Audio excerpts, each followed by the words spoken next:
আমাদের সামনে দিন কিন্তু বড় খারাপ, এখনো সময় আছে, নিজেরা শুধরে যান। বিবেকানন্দ বলেছিলেন, গর্ব করে বলবে আমি হিন্দু, লুকিয়ে নয়, ভয় পেয়ে নয়, পিছনে ফিরে নয়, উচ্চস্বরে বলবে আমি হিন্দু। হরিনাম এতই খাবলা খাবলা গায়ে নাই, ছাল বাকলা রামায়ণ গায়ে একলা একলা। ভগবানকে আমাদের মাসির ছেলে নাকি? হ্যাঁ, মায়ের আবার বোঝায় একাদশীর দিন ছেলেকে ডিম সিদ্ধ করে খাওয়াচ্ছে। দাদু বলতিছে, বৌমা একাদশীর দিন নাতিকে ডিম সিদ্ধ খাওয়ালে। বৌমা দেখছে ভুল হয়ে গেছে, ওর নাতিকে নিজের ছেলেকে বলতেছে, ওর না জেনে খেলে কিছু হবে না। খেয়ে না দেখি, না জেনে মদ খেলে নেশা হবে না, না জেনে আগুনে হাত দিলে আগুন হাত পোড়াবে না। হ্যাঁ, তুলসীতে জল দেওয়াটা অবৈজ্ঞানিক, এর কোনো বৈজ্ঞানিক কারণ নেই। আর 25শে ডিসেম্বর ঝাউ গাছে চুনি লাইট দিয়ে একটা বুড়োর অপেক্ষায়, স্যান্টা নাকি, ওই বুড়োর অপেক্ষা করা বিরাট বৈজ্ঞানিক। ছেলে মেয়েকে স্যান্টা ফ্যান্টা না সাজিয়ে রাম সাজাও, কৃষ্ণ সাজাও, বাড়ির ছেলে মেয়েকে নিয়ে হরিনাম করো, 10এ 5 মিলি নিজ দুয়ারে বসিয়া কীর্তন করিবে সবে হাতে তালি দিয়া।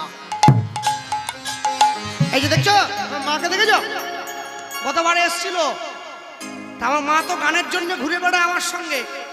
যখন বাড়িতে থাকে আমার মা দুটো জিনিস খুব ভালোবাসে, বুঝলে, একটা স্টার জলসা, জি বাংলা খুব ভালোবাসে। মনের সঙ্গে মিল আছে বিরাট, একা মানুষ তো।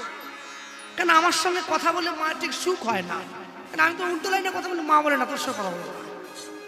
দুটো জিনিস। তো কদিন আগে দেখছি ওই জি বাংলায়, আমি চোখ বাড়াচ্ছিলাম আর কি, নতুন একটা সিরিয়াল চলছে, তারে ধরি ধরি মনে করি, দেখছো? ওই সিরিয়ালটা মহাপ্রভুর জন্মকে, মহাপ্রভুর চরিত্রকে, মহাপ্রভুর জীবন কাহিনীকে নকল করে বানানো। ডিরেক্টরটা সামনে হলে কান ধরে বুঝতো জ্ঞান। হ্যাঁ, যে ছেলেটা নায়কের চরিত্রে অভিনয় করতেছে ওর নামও গোরা, তাই না? ঠিক বললাম তো? হ্যাঁ, আমি জীবনে প্রথম, আমি কেন, আমার বাপ 14 গোষ্ঠী জীবনে প্রথম এইরকম চাপদাড়িওয়ালা মহাপ্রভু দেখতেছে।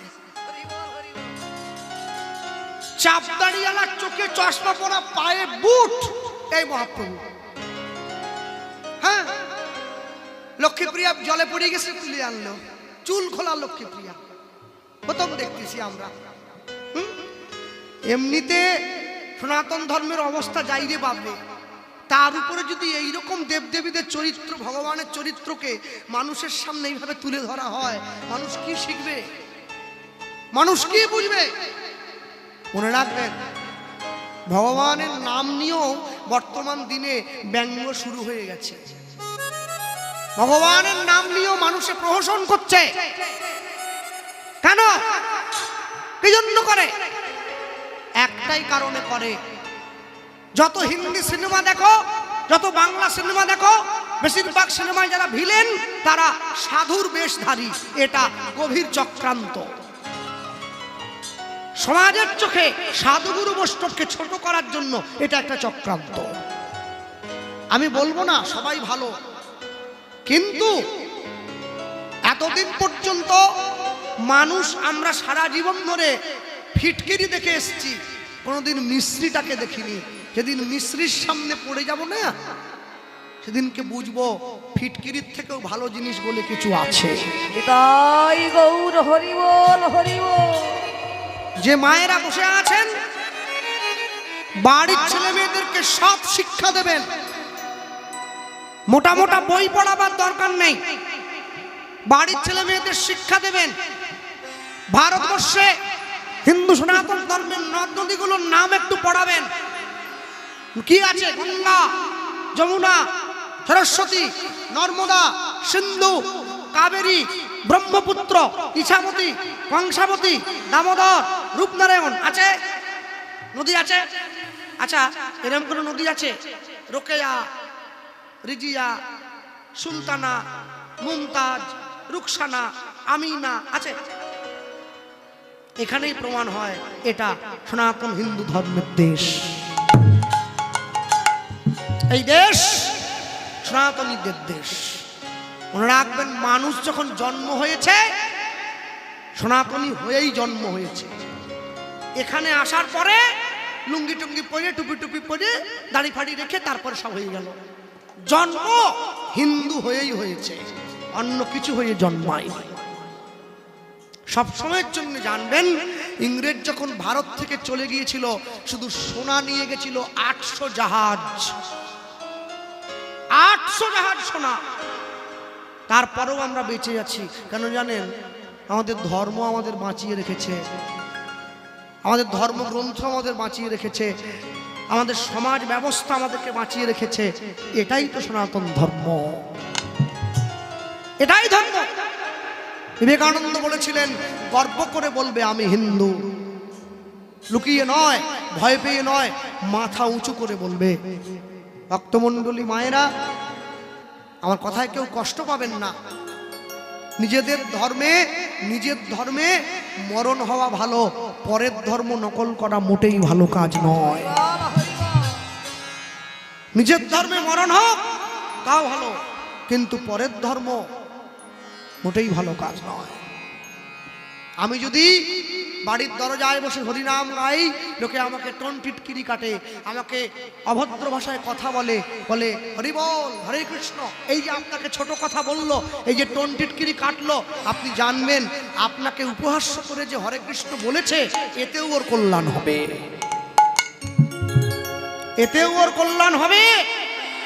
শক্তিশালী ওষুধ না জেনে খেলেও পেটের মধ্যে গিয়ে কাজ হয়। হ্যাঁ, এই শীতকালে মায়েরা পিঠে তৈরি করেন না, পুর পিঠে, নারকলের পুর থাকে, অনেকে ফুলকপি দিয়ে দেয়, অনেকে বাঁধাকপি দিয়ে দেয়, যে যেরকম খেতে ভালোবাসে। হ্যাঁ, ভগবানকে আস্বাদন করবেন ওই রকম পিঠের মতো করে, যে যেমন ভাবে তাকে আস্বাদন করতে পারে ভগবান তার যেমন ভাবে। রোজ রাত্রিতে প্রণাম করে যখন বিছানায় ঘুমোতে যান, আপনারা ভগবানকে প্রণাম করে বলেন, হে কৃষ্ণ, আমায় তুমি ভালো রেখো, আমায় তুমি সুখে রেখো, আমায় তুমি শান্তিতে রেখো। আচ্ছা, কোনোদিনও ভগবানকে প্রণাম করে জিজ্ঞাসা করেছেন, প্রভু তুমি কেমন আছো, তুমি খেয়েছো, তোমার ঘুম হয়েছে? আমরা বলি না। কেন? আমাদের প্রয়োজন নেই, আমাদের বলার দরকার নেই। এই ছেলে মেয়েগুলো যারা বসে আছে, এরা সারা বছর এমনি ঘুরে বেড়ায়, পরীক্ষার আগের দিন মা সরস্বতীকে 3টে করে সন্দেশ দিয়ে দেয়, বলে মা আমাকে পাশ করে দাও, তোমাকে মালা দেবো। গোটা বছর তুমি ছিলে কোথা গো? গোটা বছর সারা বছর না পড়ে পরীক্ষার আগের দিন যেমন পড়ে পাশ করা যায় না, সারা জীবনে হরিনাম না বলে মৃত্যুর আগের দিন বলতে গেলেও মুখে আসে না। সারা জীবনে বলবেন, যখন সময় পাবেন তখন বলবেন। স্নান করতে গিয়ে বলবেন, বাথরুমে গিয়ে বলবেন, খেতে বসে বলবেন, বিয়ে বাড়িতে গিয়ে বলবেন, শ্রাদ্ধ বাড়িতে গিয়ে বলবেন, অন্নপ্রাশন বাড়িতে গিয়ে বলবেন, জোরে না পারলেও মনে মনে বলবেন। এমন ভাবে অভ্যাস করবেন, আপনি হরিনাম ছেড়ে দিলেও নাম যেন আপনাকে ছেড়ে না যায়। হাসি মাখা বদনে, ছলো ছলো নয়নে, আনন্দ কাননে মন রহুয়নি হরি বলো। একসঙ্গে বাহু তুলে বলবে। আর যে মায়েরা হাত না তুলবে, যার সাথে পার্টি অফিসে বলে যাব, লক্ষ্মীর ভান্ডার বন্ধ হয়ে যাবে। হরি বলো, হরি বলো মনে রে আমার, লুৎফনি হরি বলো, হরি বলো মনে রে আমার, হরি বলো, হরি হরি হরি বল, হরি হরি বল, হরি হরি বল, হরি বলো, হরি বলো মনে রে আমার, হরি বলো, হরি বলো মনে রে